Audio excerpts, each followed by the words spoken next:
Hey everybody, this is Craig from 9 Volt Games, and today I want to talk about Resident Evil. Specifically, you can read Resident Evil Village, Resident Evil 8, Resident Evil 8 Village. We just call it Resident Evil 8. So today I want to talk about Resident Evil 8. Resident Evil 8. And it's hard for me to do a review for Resident Evil 8 without spoilers. So I'll give you a big warning when the spoilers are coming, but I'll just talk about some of the framework and shit about the game that I like that won't ruin the experience for anybody who wants to play it. I'm not gonna lie, I was really concerned when I played the demo, and the reason I was concerned about it is because I liked 7, but I like in 7 like this. Now that 8's out, I can do this comparison.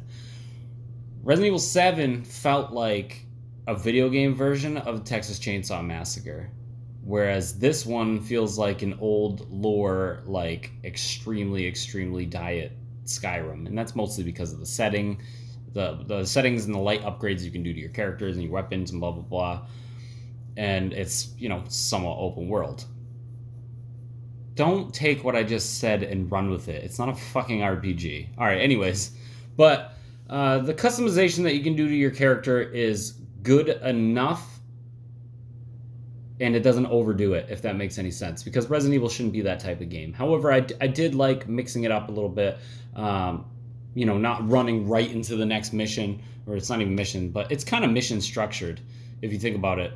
But being able to go off and do something on the side. Oh, I need to go hunt these animals because I need to make this recipe so that I can boost my movement speed, because Ethan moves slow as shit. And that was my concern. Circled right back.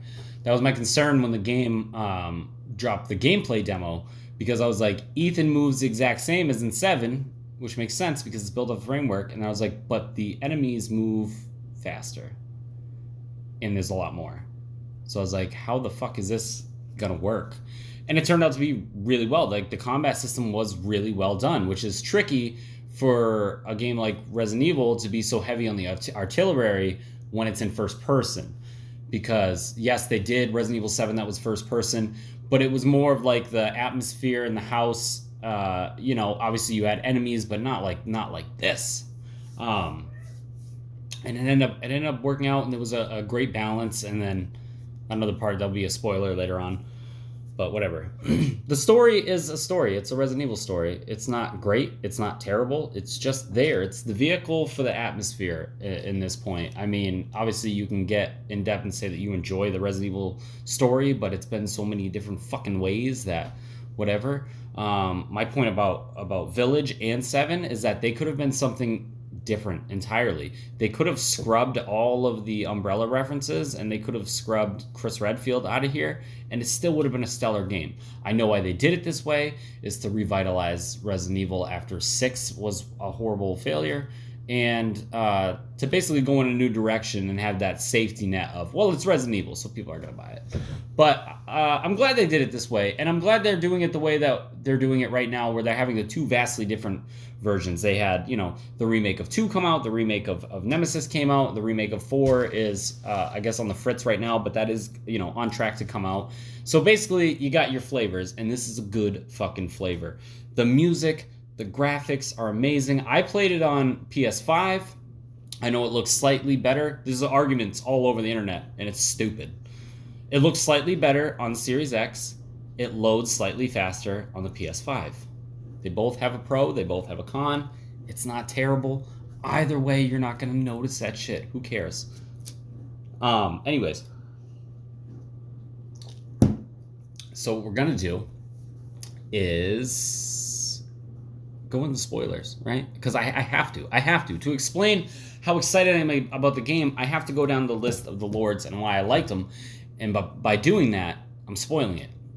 Because I didn't read too much into what the game was going to be about before I played it. I wanted a lot of surprises. Obviously, I played the demo, but everybody saw Lady D, big Lady D, and when I saw that, I was like, oh, she's going to be a final boss or a mid boss or blah blah blah.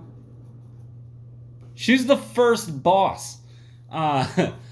And it was a good setup because it was the part that you already knew. And that was the first one you went. It was familiar. And then the next area you went was so vastly different. And that's what I appreciated about this game, is that each Lord's area was different, and not only different in background, not only different in the way that you got to approach the boss, and not only different in the fact that like what I already said location, but location, tone, pacing, they were different for each one of the Lord's areas, and that's what I enjoyed because you went through the Lady D's place, right, the castle, and you had the daughters coming after you every so often. You might have had to fight a couple vampire monsters that were down the tunnels, and then you come up, and then Big D's chasing you around, right? And then you go to the next area, and that's where you're fighting Angie. Well, that's not her name, but that's the doll, right? She's being controlled by somebody else. So you go through the dollhouse, and then you just see like Ethan's nightmares because she fucks with his brain. So like a good chunk of it, Angie takes your weapons. The dolls take your weapons. You can't fight anything. You just have to run. And that baby monster in the hallway, everybody knows about. The shit that scared the shit out of me when I was like clicking the elevator. There's no button for you to click. I'm like waiting for him, like come on. And then you get down, and then you gotta play hide and seek with the dolls, and then you're done. Right? And then you come out, I don't even remember this asshole's name, the fucking Swamp King, right? You play through his little fortress, and most of it's like mold. You gotta fight some vampires, you gotta fight some zombies, it's a mixed bag. And then you end up having to fight him he's a fucking giant fish. You gotta drain the lake, and it was reminiscent of like Resident Evil 4 when you're going through. And a lot of this game reminded me of Resident Evil 4, but I'll talk about that after. So then you kill him, and then you go to Heisenberg, and I thought Heisenberg, right from the beginning, I was like, oh, this is the leader of the werewolves. No. Never would I think I would get excited to see a zombie in a Resident Evil game, but the fact that they went from werewolves to vampires to dolls to zombies to then like mecha zombies was fucking amazing. Heisenberg area was frustrating. I loved to hate it. I got lost a lot.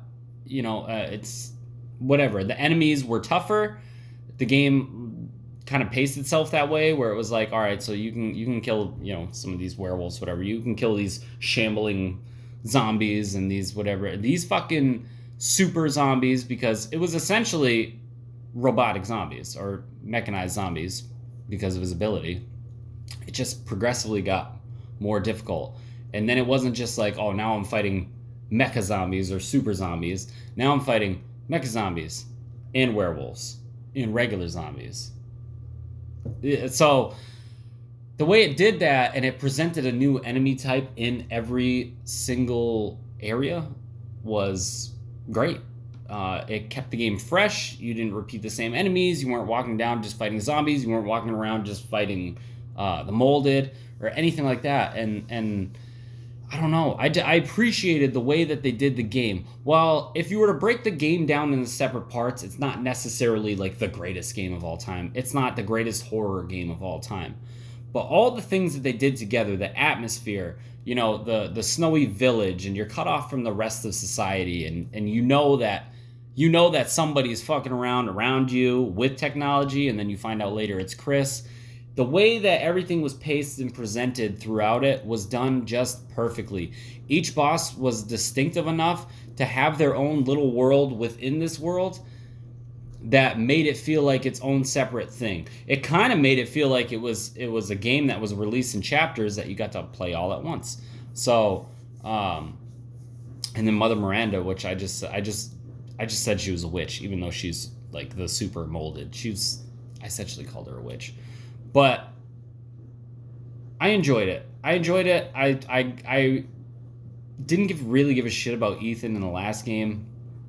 And then having him have his heart ripped out in this game, and I was like, no. I wasn't like, no, because I like him so much. I was like, no, I just invested so much recipes and fucking upgrades in the weapons, and I spent all my money, and what am I gonna do now? Like, it's all gone. I finally got the Magnum. Like, I was bummed out. And then it played out. You played as Chris for a little bit, and then you find out that Ethan can come back. So it was great. I liked the little Marvel-style after-credits scene, with the potential that maybe in the next Resident Evil we could play as Rose. Don't Don't call her Evelyn. But I really enjoyed it. I think that if you liked Resident Evil 7, you're going to like this one substantially more. It's all a point of preference, though, because like I said, where... Are you kidding me, cat? Get out of here. It's all a point of preference. Whereas Resident Evil 7 kind of felt like the Texas Chainsaw Massacre. It's not a bad thing. That's a good thing. Is this one kind of feels like the old monsters. You know what I mean? Like the old Universal monsters. Like it wouldn't have been out of place for well, there technically was Frankenstein's. Those were the robotic super zombies. So I mean, you had like the classic monsters, and the setting, even though it was in modern days, still made it feel like a classic monster movie. And I don't know, like that's the type of game that you would expect for somebody to come out and be like, this is my last one, this is my masterpiece. I loved it. I can't wait to play it again. I liked it better than 7. That's not to say that 7 is bad. I just enjoyed this one more. Hopefully you guys enjoyed it. Let me know what you think about it. Not you, David Sprinkle. You don't own it. See, this fucking... Alright, the review part's over. I did not notice that David Sprinkle made a fucking video about me 6 months ago, and it was the most idiotic, moronic thing I've ever seen in my life. And stop doing videos down here, because your ceiling is leaking, and it's got mold in it. It looks like the fucking baker's house. Like, I told you when Nintendo announced Labo to get an expansion on your house, and you didn't listen to me. But anyways, thank you guys for watching. I hope everyone has a great day.